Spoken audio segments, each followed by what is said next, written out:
So St. Louis police, a police officer has been charged with the 2011 murder of Anthony Lamar Smith.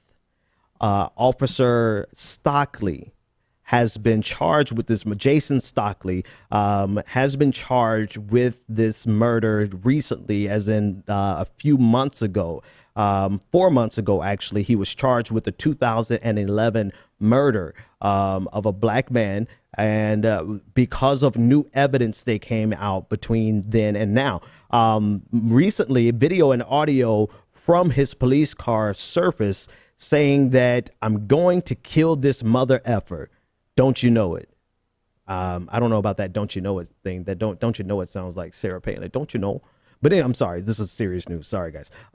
But he's been charged with murder. And now the most interesting thing about this is that video shows him placing a gun on the inside of the car that Anthony Lamar Smith was driving after he had killed him. So Jason Stockley shot 24-year-old Anthony Lamar Smith December.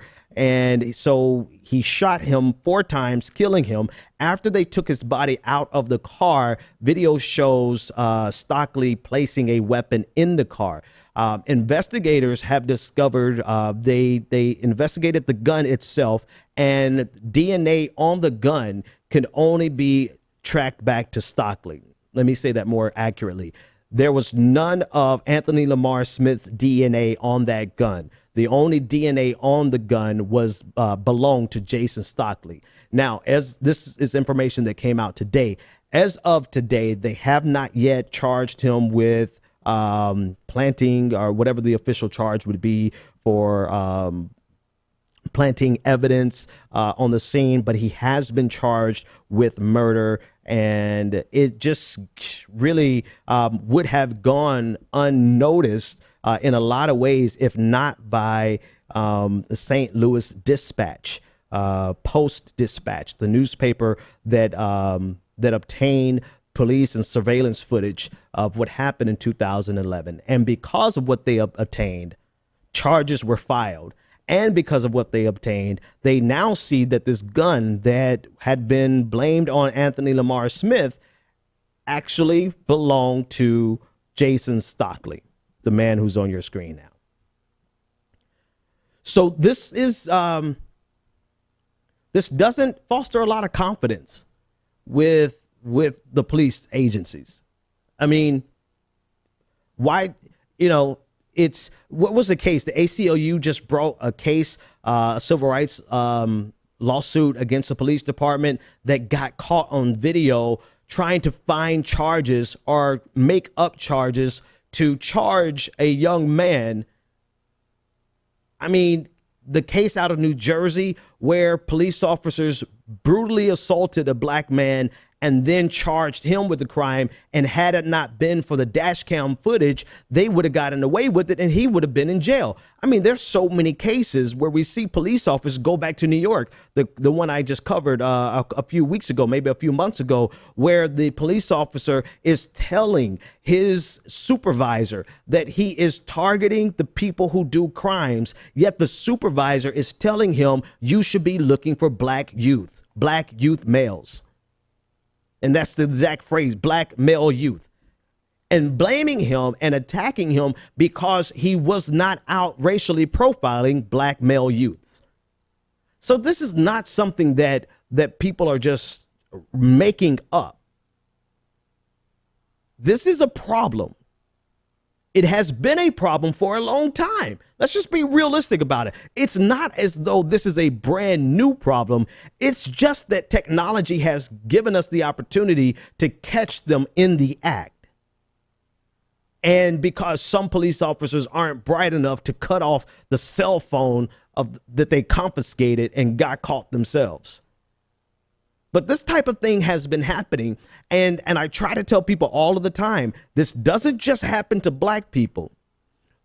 But because you have so many white Americans who are just vested in the idea of black criminality, they will do anything and everything to defend the police officers over and above what even happens to white people. because it's not just happening to black people, it's happening to white people too, but it's being ignored by, I guess, White Lives Matter. And blue, you know, they're not going to go out and protest for the white people who are getting killed by the police, because if they do, then they'd have to admit that there's something wrong with the police. And the problem is that you have people who are police state activists. They are trying to alarm everyone and awaken everyone in America that we're living in a police state. But when it crosses over into the black community, they're like, oh no, you know, that black guy did something wrong. He put his hands down.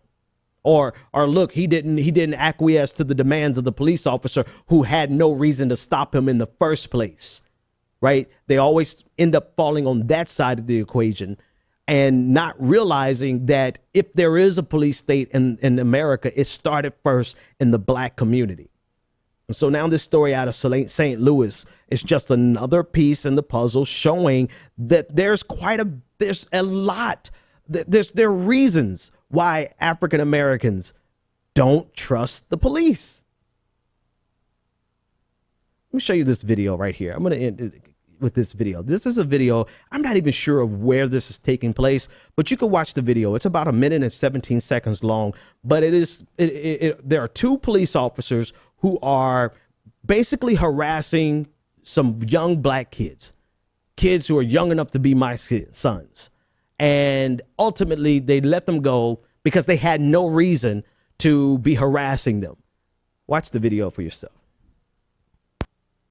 Come on, man. Come on, man. Come on. Just talk to them and let them go, man. Come on. You don't need to do that, man. What you gonna? He got 5 felonies. Come on, man. 2007. Look at this These shit, kids man. Born in 2007. This shit enrages me, man. And the guy Look, filming is defending them. Video this shit. I'm sorry. Yo, man, y'all didn't do nothing. Matter of fact, don't say nothing. You don't got to say nothing till your mom come. That's your right. You ain't got to say nothing. Come on, man. Like for real, they ain't did nothing. Let them go. God and then damn, he lets man, them go. let them go. They ain't did nothing. They babies, man. And who said they did anything? All right, but you taking the names down on it. Did we run them yet? Yo, bro. You know what's going on, sir? What's going on? Yeah, what's going on? I just explained to you we have serious problems down there. All right, well then you catch the perpetrators. You leave them children alone. Leave them children alone. Juveniles. Come on, man. Leave them children. If you catch somebody in the act, then you do that shit. Leave them little boys alone, man.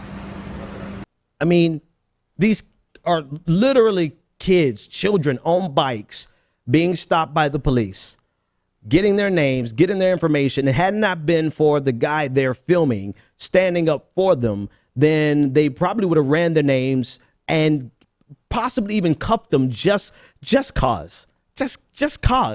And then ultimately, you know, they did nothing wrong because the police officers let them go without even stopping them, without arresting them, without even detaining them.